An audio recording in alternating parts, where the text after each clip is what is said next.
Good. Yeah, get going on. Everybody has their water. That's good. Yeah, I think we're good. So, hey. Hey. Hello. 1 second. What is it that you're doing? I'm tweeting. Okay. Oh, he's tweeting. I gotta tweet things. It's not real until we tweet it. Okay, here we go. 3, 2, 1. Okay, there you go. Welcome everyone to Talking After the Show. Tonight we'll be talking about The Flash, season 1, episode 19, I believe. Yes. Who is Harrison Wells? Exactly.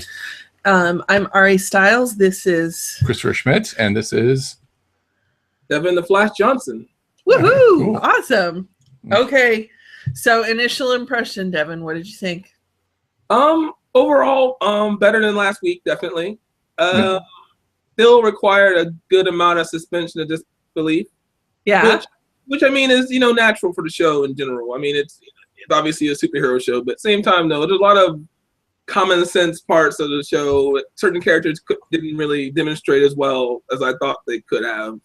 Okay, which things are you thinking of specifically? Right. One specific example is the everyman. I mean, you leave Eddie in, back at police headquarters because he told you not to try and get him out. I don't know the time frame, but it seems like it was like 10 minutes before. He's at his door and he's like, "Hey, what's going on, Barry?" He's like, "Whoa, you're out of," and he turns his back to him and he's just like, "What, dude?" Yeah. Hey, are you the Flash? Like, it doesn't matter. I don't know what time frame it would have been, but there's no way he got out of jail that fast, got over to Barry's house before Barry. It was just ridiculous. That's one key moment right there. I think that's fair. That definitely falls under beef, I think. Well, I mean, I feel bad because after last week's epic episode of beefness, many beefs that we've tainted Devin somehow with my cynicism. You know what I'm saying? You know what? I'm going to be honest. What the real tainting of it came from just the awkward timing of Daredevil premiering, which, like you said, we talked about obviously the differences that they have as far as the format goes. Right. Yeah. Versus, Netflix, et cetera, et cetera, et cetera. Right. Yeah. But it doesn't matter. I can't unsee it. Right. No, that's perfectly fine. And I think that makes networks really nervous. Right now, there is, for example, the #1 show right now is based on a graphic novel, The Walking Dead, and there is nothing the networks can do about it. They can't come up with a competitive, gory show. They can't. There's so many things that are on Walking Dead that a network can't do. Yeah. And Daredevil is kind of like, has a lot of the same qualities where it's like, a network can't do that stuff. And I totally understand, everything that you're saying. And Daredevil is really cool for those of you that haven't checked it out already. I haven't seen the whole thing yet, but everything I've seen is amazing. But I will say this though also, it's not so much that, Daredevil is so much better than Flash is. It's just episodes recently have not been that hot. And so comparison-wise that way, I'm saying it's kind of unfair because beforehand has been awesome. Like I've been like, "Oh my God, Flash so damn good, so damn good," and then last two have just been like kind of lackluster to me. Right.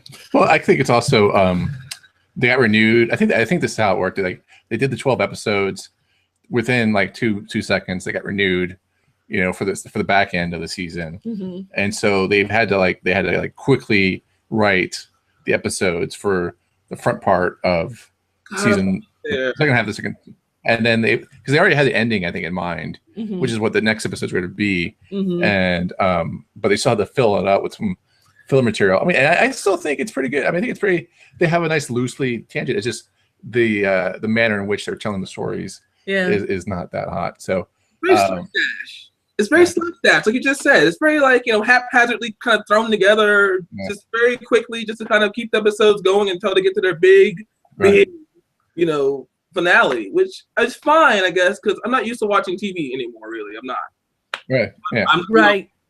I watch anything I've watched in the last few years has never been on like a network or anything. It's just been like whatever's, backlogged on Netflix or whatever.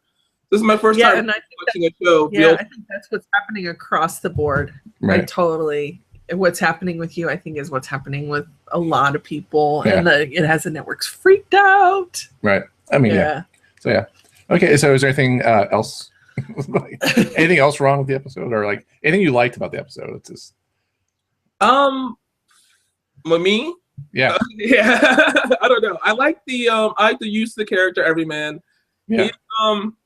He's not a huge character or anything, but he had a pretty decent part in that weekly series that came out a few years ago, written by Grant Morrison, Mark Waid, Greg Rucka. A bunch of different writers came together to write 52. It was probably one of easily their best weekly series they've ever done, and they've done a few since then. We just weren't put up to snuff, in my opinion. It was fantastic, but the character essentially is kind of like his Hannibal Bates is a combination of Hannibal Lecter and Norman Bates, two serial killers. And in the comic book, his powers are a little more grisly. He has to actually ingest a part of a person to take their ability instead of just touching them simply. Oh, right. So he was on a team for a while, and what he would do, he would like scrounge their rooms looking for their DNA to be able to take their abilities in some kind of weird way or whatever. Crazy. But in any case, it's cool to see the character kind of come up. It's not really a great big character, but it's cool to see it happen. Yeah. Yeah, I thought they did a good job with the alien. Now, like the monster of the week. They made him, in the preview for this week's episode.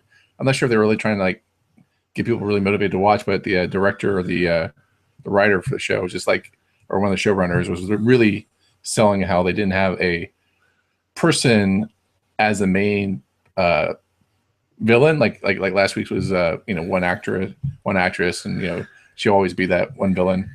Here, it's like the villain is just can be anyone that they get. So I thought that was a pretty interesting concept, but and I just I feel like there's a lot of stupid things that happen in there, but I don't want to get to that point, the beef yet. I don't want to get to that. Like someone touched it already, like. Okay. Is there anything like to... Okay, well, I realized after we finished last week that I forgot to say who was on notice last week. Yeah. But I think it's pretty safe to say from Devin's reaction and from our reactions that just about everybody was on notice last week. So yeah, that was... It's kind of across the board there. But I will say this week, I didn't have a clear, somebody I was really super annoyed with. I do agree about the suspension of disbelief that Devin brought up.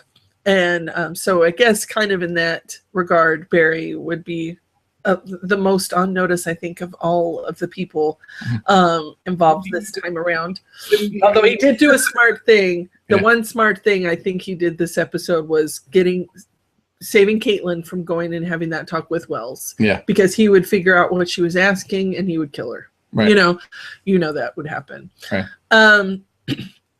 But I'm gonna eat crow this week. Really? Yes, I am. Because something happened this week. What happened? Iris did something smart. Oh, ding ding ding ding ding ding ding ding ding ding ding ding! Oh my gosh!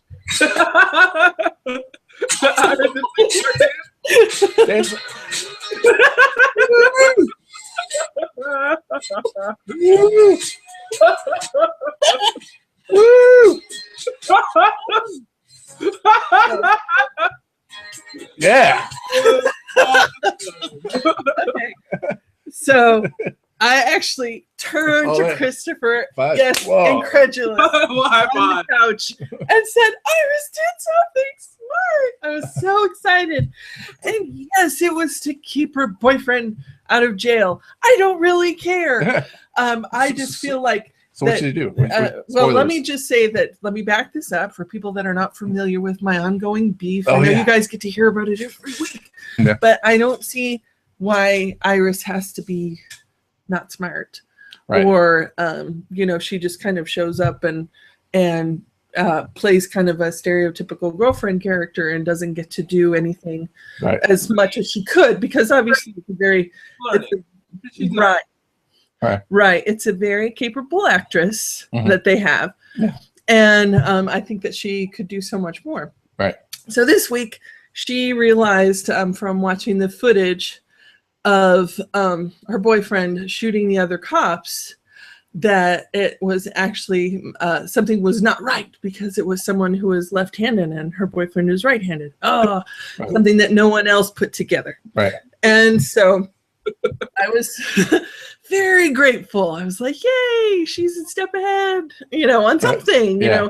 when really I think that, again, because of the position that she's in, she grew up with a cop as a dad, that she would actually be a lot more savvy than the way that she's portrayed. Right. So yeah. One thing though, real quick though. One thing.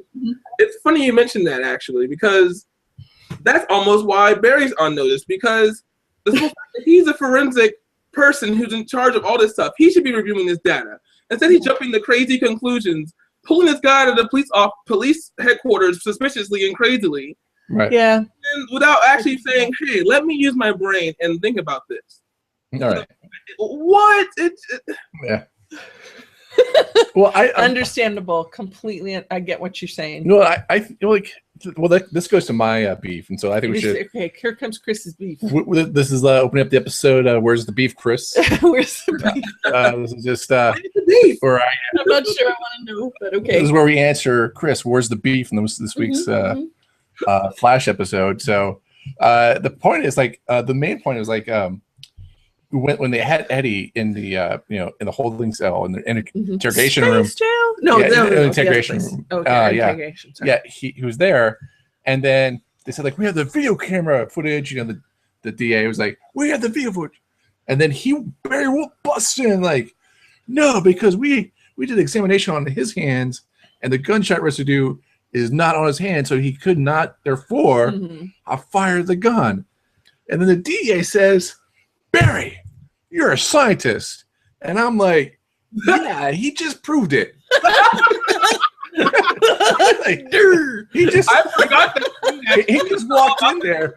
He just walked in there and he just scienced you. He just totally scienced you. Yeah. Just because he didn't science you in the way you wanted to be scienced, I was just like, doesn't mean he didn't. I mean, he basically blinded her with science. Really. I mean, right? Yeah, pretty much. Yes. It was like, indeed. I was like, for me, for a second there, I thought, are their lines not in sync? Are they it's like, Barry, you're a scientist. Oh yeah, you're right. I have this report. I was like, maybe the lines would come after his, or I don't know, whatever it is. Yeah. Process. Who knows? Yeah. Yeah. So that, and to me, as soon as I hear Mrs. DA say I'm not going to listen to your report, I can understand Barry just taking Eddie out of the interrogation room because they're not going to listen to science. They're going to listen to what the TV has to say. Right. And so so I thought that was a big beef right there. It was he just scienced you. I don't understand. But well, it sounds like just from listening to both of you, and it's okay. I think that I probably liked the episode a little bit more than both of you. And that's okay. Like I said, it doesn't bother me one way or the other because I know there are other ones that you guys like more than I do. Yeah. But I will say that for the opening, when we realized it was a shapeshifter, I kind of inside went, yeah, me too. Because there's, it's like, we got to do a shapeshifter episode. And so I feel like that cliche in a couple of ways was turned on its head. And to me, it was kind of funny that they had a stupid shapeshifter. Oh, really? For me, I thought it was kind of funny because, we've had all these diabolical and really smart villains, but this one was kind of dumb in a funny way, he thought, oh, I'll just kiss Caitlin and she'll be completely distracted by my animal magnetism sort of a thing. And she was like, what, get off of me, what are you doing? And he acted in he was kind of doofy, and so I appreciated that because it was a different turn, because most shapeshifters and most shows that show up are super clever and, diabolical and everything, and he was kind of dumb. I gotta disagree a little bit though. I feel like he definitely wasn't quite the smartest, but also they kind of played up the fact that he was supposed to be story-wise. Because obviously looking at the character and the actions, ridiculous. But somehow they made it seem like he's supposed to be some super intelligent type character. Really, they did. Oh. And that lowered the stock of everyone else involved. Because you all seem ridiculous. Like, they're driving the dude to the thing, whatever. And first of all, I'm just like, okay. First of all, why have to make distraction in the first place? Why not simply get small, slip out of your clothes like you just did, and then simply open the door and get out of there? Why are you calling attention to yourself in any way, shape, or form to say, oh, this or whatever? Just shrink down, slip out, open the door, and run off. Before you know what's going on, everything will be done. It just, again, suspension of disbelief. It just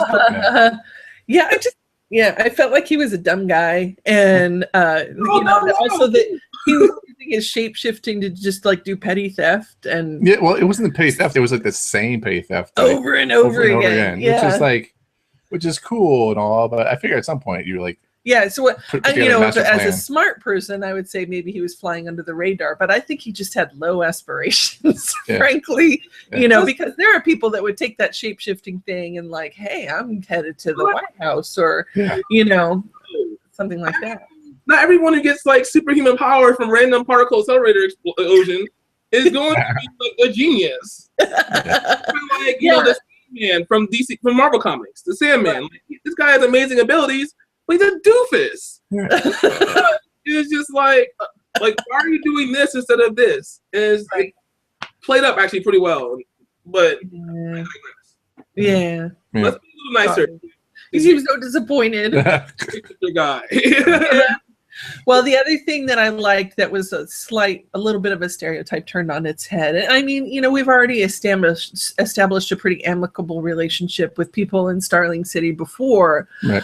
But, I appreciated that it was, 2 police departments checking into something and they cooperated. Wow, there was no, pardon my expression, pissing contest involved, like the my jurisdiction crap or all the other stereotypes that we're used to seeing when it's 2 bureaus or 2 different police agencies coming together. They actually cooperated and, and got a lot further. It was also like a cold case from 20 years ago. So it's not really like a lot of territory needs to be. Well, there's no statute of limitations on murder, so he could have really gone to town on it, and he didn't. Yeah. Very true. Very true. He was like, I'll back off. Yeah. If you say so. Right. But it's just funny though, because I don't know if people who watch Arrow as well as Flash, his characterization recently has been very much different than the back off type of person. Right. Kind of threw me into a loop a little bit. I felt he would have been a little bit more, no, I'm not doing that anymore. I've turned a blind eye too many times to the Arrows and what he's been doing in my city too long. Right. And again, what's going on? Like, I was kind of shocked that he didn't really kind of like say what, because he's been doing the same exact thing to everyone else in that other show. I mean, now he's suddenly willing to just roll over and say, oh, well, I guess you guys got this. Well, maybe it's just, I mean, and again, I'm probably just, rationalizing, but, it's another police department and he's been Mr. Procedure, right? For the past few episodes because he's mad at Arrow and mad at vigilantes and, like somebody else that's like showing up, following a procedure and being a cop. He's his city. Sympathetic. Yeah. City. Yeah. That's pretty bad. Yes. Yeah, I thought it was kind of weird. It's like, hey, would you mind showing us where the accident happened? I was like, yeah, I got stuff to do. Like, hey, here's the address on the road. Go find it yourself. I'm done cleaning up Starling City, so why don't I join you on this? I mean, I have things to do. Really, I do. I'm captain now. I'm just a taxpayer, employee. Sounds fabulous. So, yeah. So I'm on board right now with my manhunt for Oliver Queen in the Arrow, so I'm going to take a little break. Right. I'm going to help you guys out with this whole case thing. Yeah. I was like, yeah, I got nothing else to do. Whatever. But you are right. Okay, I will concede this point. I can see like, hey, here's my case files. Here's my thoughts. I mean, it's kind of strange just having them do it at the same time as this is happening. Like, I don't see it necessary to involve everyone in this manner, and also to even bring Starling City into the thing. Use another city. Use somewhere else. It's just a random convenient excuse to have them cross over again for really no apparent reason. I actually enjoy it because it's something that is unique. I mean, in order for TV to do that, like 20 years ago, would be outrageous. It wouldn't happen. And for them just to be able to do it on this consistent basis, it's really kind of, I don't want to say spoiling, but it's really, I think it's still cool. I enjoy it to see it, just see people come over and do some cross pollination and stuff like that for the show.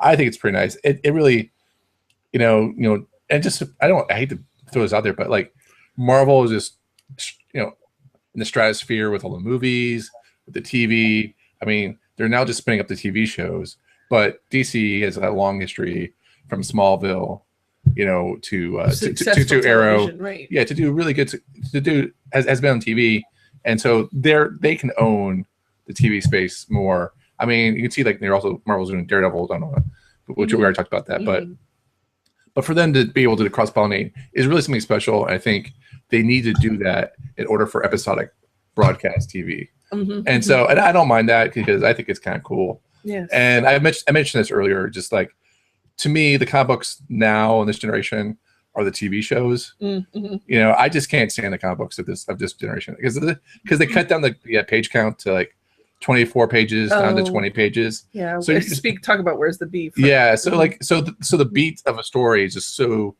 shallow, and so that it's and what was that? It's also very decompressed as well. Like this. Yeah. Like I hate that super over the top decompression they try to do with stories nowadays. Like take a story that should really be 2 or 3 issues, if that, and make it like 6 or 7. Right.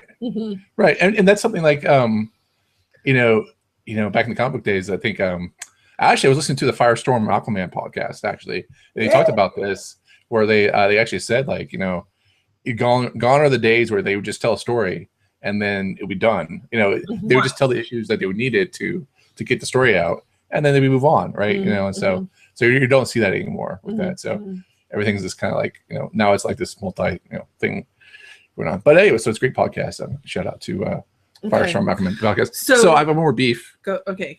More beef. My beef. This is Chris. Where's the beef? Chris's beef. I'm giving the beef out. I'm still tired from last week's beef. There are multiple beefs. So there's not much beef this week. Also, as this a good shout out. I mean, I do want to say, like, when we talk about the beef of the episode, I just want to say I am very thankful that we have a Flash TV show. I'm very thankful for the actors, cast, and crew for putting on a Flash TV show. We are fans, and we are thankful that they put it on. Just to like, just let you know, I know whitewashing some of the names. I'm trashing it. I'm just smoking. As well, I appreciate the show. I love the show. I love seeing Flash on TV. I wish some things were better than others. So my other beef is that Iris does something smart, right? Does something cool, right? Which is like totally cool. But okay. Yeah. So it's totally cool that she's smart, does things, with the help of her boyfriend, right? Pretty sweet. But it's like, hey, I hacked into my dad's like account and I was able to find out some things. I was just like, oh, so you can hack into your dad's account, but you can't find out why your dad is like busted 3 or 4 criminals in a night last week. Suspension of disbelief. What I mean by that word, or phrase rather, and where it comes from, because the episode is just all about that. Yeah. And I want to wait. I don't want to interrupt you, but I want to go back to one more thing before we move on to this whole. It's good. Real quick. Okay, I love the fact that Arrow and Flash had the ability to make their crossovers and their little things, make it work in cohesive environment. But this is one of those things where, yes, it's awesome we can do it, but don't overuse it. Oh, yeah. Keep it special. Like back in the day, if we can go back, we were talking about back in the day with comic books. Yeah. Back in the day, team-ups were something special. Right. Something that came across, and it was a cool way to kind of see characters exist. Well, yeah, they all exist in the same world, but at the same time, though, it was a big deal when there was a big threat that the Flash and Superman had to team up to fight. That was a huge deal, and now it's just, we just show up here randomly. I mean, come on, just give it some gravitas, I don't know. I can see what you're saying, but it's not like, it's like this. I appreciate it because it's more of the supporting cast teaming up than actual like heroes teaming up. But and I appreciate that because it's the people like, making things happen that are teaming up, and I think that's pretty cool. So okay, I appreciate this team up. I think, did you mention this? I appreciate this team up more than last week's team up. Yeah. Right. Is that what you said? Yeah. This was actually a team up that accomplished things. Yeah. People right. I mean, like, and there was no bees. Right. There was no bees this episode. So yeah. So that's my major beef for the. That's all of your beef. Yeah, that's my major beef. I mean, everything else was like, it's a changeling, episode, if you will. We had a science jail, which we've always talked about. Like, where's the toilet? In the science jail. Where's the food? I don't know. Science jail. Science jail. So that's my other beef. Too. I mean, Cisco's like, he's out of town. Who's taking care of these people? Yeah. Cisco's job, right? That's what Cisco's there to do. I guess they're gonna have to invent a robot. No. That's why Wells is so upset that Cisco's not there. He's like, "Where's Cisco? I don't want to feed all these people myself. I got myself." He's so mad. Yeah, at some point, science jail will provide food for you. We'll provide food now. That'd be protein bars. Yes. Science jail is ridiculously okay. Okay. Well, I was going to ask Devin if there were any Easter eggs that you noticed this week. Besides the everyman character, nothing really that stood out to me as being something that was super, really cool to see. I mean, not really. No. Yeah. Oh, I'm sorry. I'm sorry, not only because because I know they make you happy, but in general, I appreciate when adaptations please, not what's the word? Regular fans. Not kowtow to, but please the original fans. Yeah, right. I think it's always kind of a cool thing. Yeah. When that happens. I do want to do one thing. I don't know. It's always funny though, because at first I'll watch the episode and I'll kind of be like in my own world watching it and not really notice much of anything. But then I'll watch it a few more times and I'll obviously catch more things. So I'm just gonna, see right now. I'm probably gonna move towards, throwing Easter eggs on maybe next week. Maybe I'll revisit for a second and say, hey, on this and this and that. Maybe we'll see what happens. Right. Okay. Yeah, fair enough. All right. Well, did you want to talk about any technical things this time, like the director was? I think director was pretty good. I think I was looking forward to seeing this episode because I was kind of selfish. Is just that because I like the team up episode because they were actually going to a different city, so they would actually be on the road, different type of elements, and so I felt that it was like a nice visual. The color palette was a little different when on the road, so I really appreciate that. The writing, kind of issues there, but a lot stronger. I think last week's episode was more about. I feel like this is the problems I have with the Flash. It might be CW, but I feel like how they approach the show, Flash, is kind of like sometimes the writers like it looks good on TV to do XYZ rather than. It makes no earthly sense as to why this is happening, right? So like it will we'll have them do this, and then do like some funny things, or whatever. And I felt like those writers who do that just need to get the heck out of my way. But yeah, it's just please do not write for the Flash. But yes, just believe. Yeah, please. But so I think that's like don't write for the visual because it has a visual idea. I mean, you can sometimes you get this good idea, as an artist, as I went to art school, it was just like you have an idea, but you just want to make sure it actually there's a rationale behind it that you come to it. And so like the idea behind I feel like there's some good ideas like the twist of turns like when she turned to a young kid and to get out of I thought that was a good thing. I thought it was kind of stupid that you had 7 construction workers who couldn't capture a young girl running away, but but whatever, what have you. She's very slippery. Yeah. Yes. So yeah, but that but yeah. So so other than that, I think the writers it was better.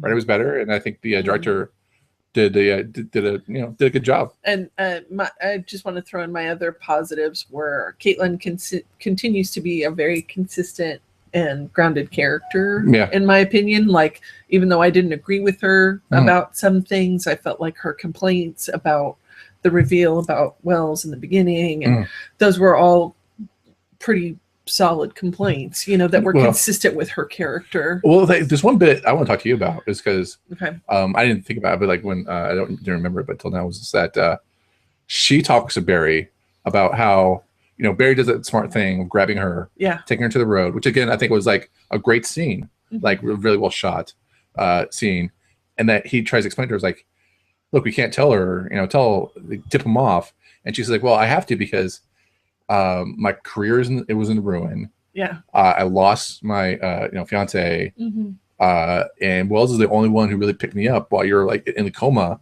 for 9 months, and then my life got better. You know, I'm actually going bowling and karaokeing and whatever, and so that's all great. And then the counter argument was Barry's like, my dad's in prison. Yeah. And I thought, like, that is not really a good counter, because A, her career's dead, her love of her life is like, you know, for all intents and purposes is not there. I'm like, your dad's like, that doesn't really.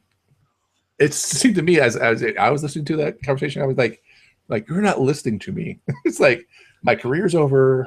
My personal life is in shambles. So her side made sense. Yeah. And that, I do kind of think that his reason, I felt like he could have said a million things better than what he did. Yeah.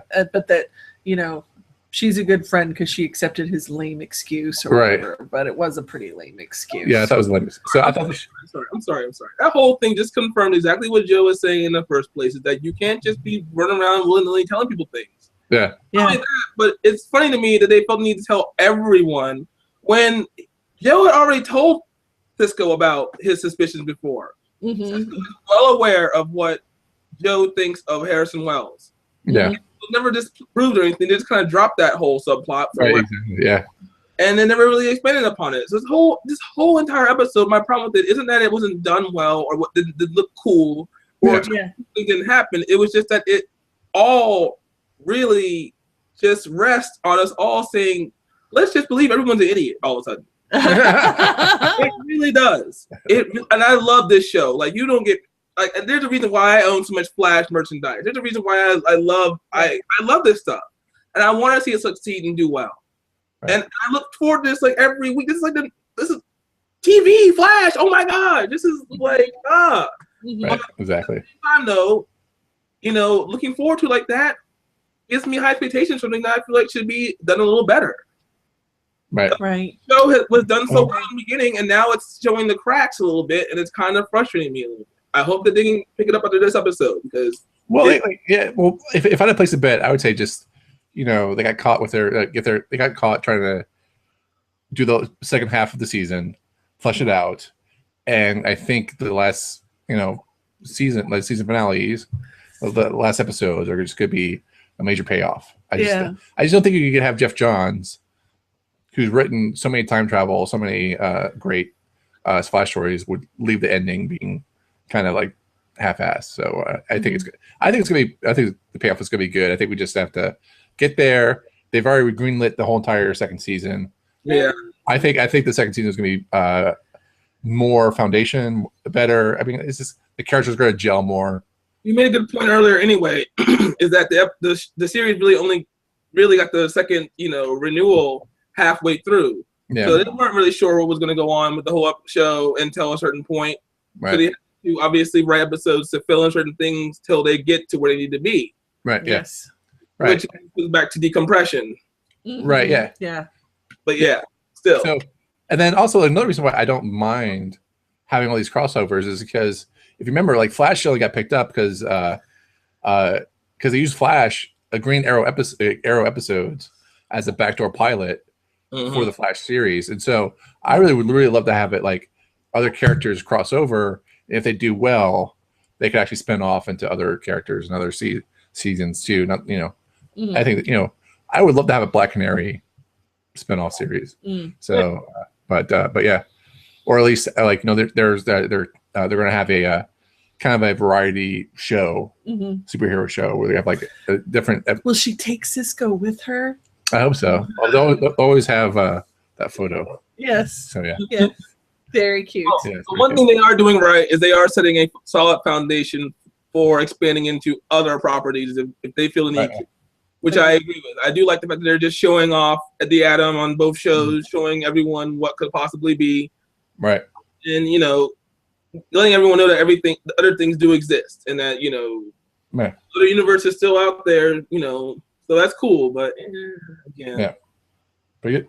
Okay, cool. Excellent. I think Are we there yet? I think we're there. Okay, well, I just wanted to throw out there that for those of you that are interested and really big into The Flash, I haven't gotten a chance to listen to it yet because we're doing a lot of work this week. But if you're interested in interviews with the actors who work on the show, the gentleman who plays Joe, I just had it in front of me, sorry, is going to be is on Aisha Tyler's podcast this week. And so what's his name, Jesse Martin.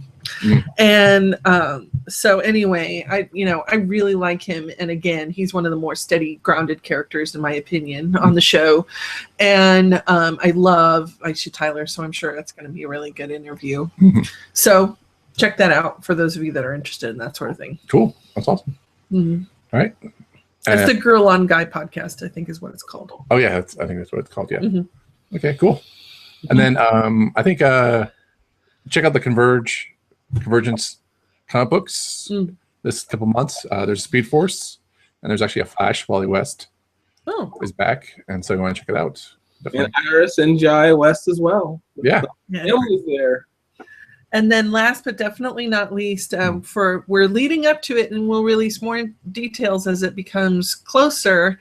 But for the finale, we're going to be giving away one of something amazing from Devin's collection. What?